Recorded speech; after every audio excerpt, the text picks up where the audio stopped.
Polity video number 31। देखिए क्या बोल रहा है।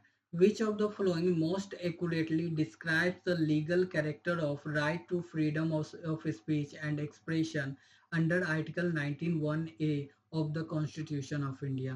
देखिए, it is a fundamental right available only to Indian citizens subject to reasonable restriction under article 19(2)। यही सही होगा। देखिए, which of the following most accurately describe the legal character of the right to freedom of speech and expression under article 19(1)(a of the Constitution of India?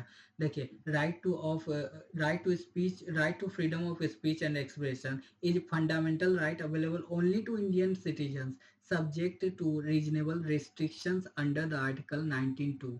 next देखिए, article 90, article 19(1).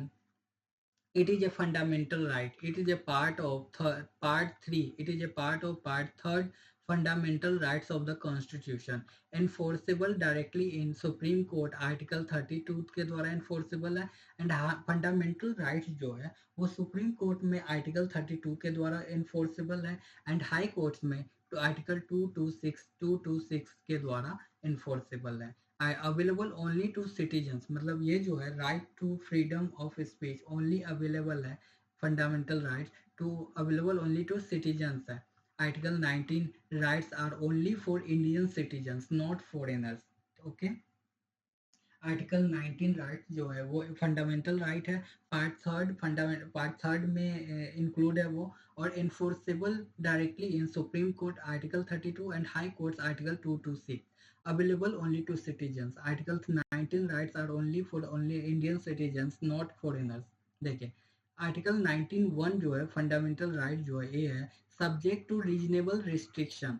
Under Article 92 of the Constitution of India, the state can impose restriction on grounds of sovereignty and integrity of India, security of the state, friendly relations with foreign states, public order, decency or morality, contempt of court, defamation and incitement to an offense। देखिए क्या बोल रहा है।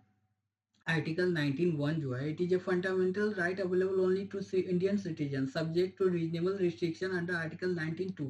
और under 19(2) में है जो state can impose restriction on grounds of sovereignty and integrity of India, security of the state, friendly relations with foreign states, public order, decency of morality, contempt of court, defamation and incitement to an offence. Next देखिए, quick comparison.